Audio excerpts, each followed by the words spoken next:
these families that battle all kind of illnesses that we are fortunate that have our children that don't. So a wish child is dear to me, it's dear to our program and dear to our school.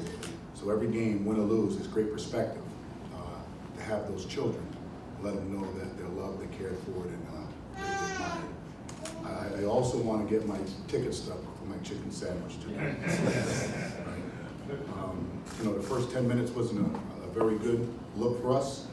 I thought Merrimack did exactly what they wanted to do. But the pace frustrated us. We didn't know if we were going to play Diallo today, who has suffered from the flu the last 3 days, hasn't eaten, and it definitely showed early. He or AJ didn't practice, but I was really encouraged by our leadership that was led by, I thought Emmitt. Emmitt came in and changed the entire complexity of the game. Emmitt, Luwane did a really good job, as did, it was great to have Nate back into the mix. Showed our versatility, showed our depth. But I thought it was a really good last 30 minutes, both offensively and defensively. I give the coach at Merrimack a lot of credit. You know, that zone that they play, you got to prepare for it. It's active, they turn it over. Once we were able to limit our turnovers, I thought we were able to utilize our size. I thought our size really played a major part of this game in our athleticism. We were able to make the game more athletic. That played into our hand. But they're going to beat some teams. They're going to prepare, and I'm just happy that we were able to respond the way we did. Can you put your finger on defense for the turnaround there for the second half? I think, you know, even in our loss to Wisconsin, I think defensively we've been pretty good all year. Wherever, I don't know who the hell we played. Whoever we lost to, I think defensively we've been a solid day in and day out. I thought today, athletically, we were able to turn them over just with our length. But defensively, all year, I think we've been pretty solid. With the success and with the full court pressure in that game, was that kind of a point of emphasis moving forward, or are you just kind of letting your guys, you know, show off their athleticism and length and kind of help pick up the pace? Well, I think you got to do a good job knowing who you are and who you're trying to be. So I think you have to, you know, in this game here, I thought our press worked. I thought our press and our full court pressure has worked in our other games. And you got to turn it on and turn it off. But that's where our depth really comes into play. And I really went the first part of the second half with like a 6 or 7 man rotation based on how well they were playing, and I don't want to mess their rhythm up. Ed, what'd you say at the timeout? You know, with whatever it was, 8 minutes in. 8 minutes into the game in the second half? The first half. I really have to think about that for a second, Kev. I said, hey, they give us 40 minutes. Yeah. I said, they give us 40 minutes. You know, we're not playing the way we want to play. We have veterans on the floor. Let's not get frustrated, but let's pick up our defensive intensity. And I think that's when we really started to pick up full court and try to cause some havoc. I think we may have been a 10 or 11-0 run where we got maybe 3 consecutive steals. And I thought that played into, I think they got a little nervous with that. Was this the best Luwane has played? This is, and you know, I got home, what was it, Pip? I got home, I think, after our game, whoever our last game was at home. Who did we play that? St. Peter's. Oh, St. Peter's, and I called him. I was on the couch, and I called him and I said, hey, listen, you have to be the person we brought you here to be. I need you to be aggressive. I need you to be assertive. I need you to play the way you played against us for 3 years.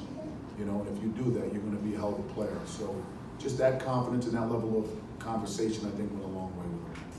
Luwane, what flipped there in the first half?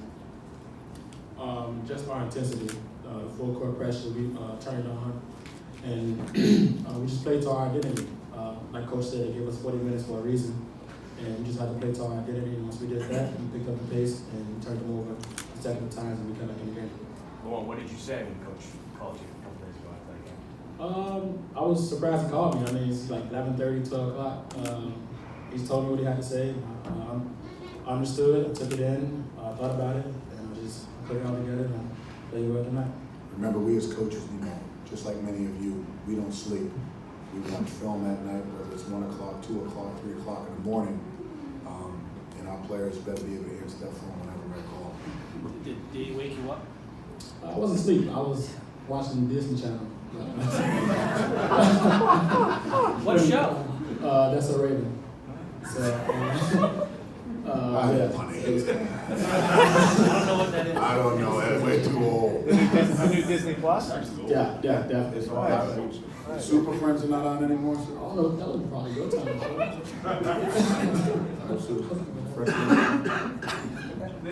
How did it feel to be back out on the court tonight?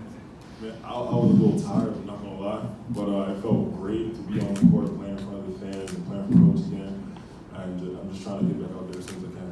Did it feel like it took a few minutes for you to get up to speed? Yeah, it definitely took a few minutes. The first 4 minutes was kind of tough, getting my breath back. But when I scored the first time, I just knew I was gonna be ready again. Did you feel like you could use your physicality and your athleticism down there after those first few minutes to help spark that run? Yeah, I mean, I was definitely in hard, calling for the ball like I usually do. And yeah. Just to say something, that run we picked up in the first half, it came off Nate intensity. Once he started making passes, we picked it up, and then we started playing to our identity, like I said. What was it like to see Nate back out there? Nate is a key element in what we're trying to accomplish this year.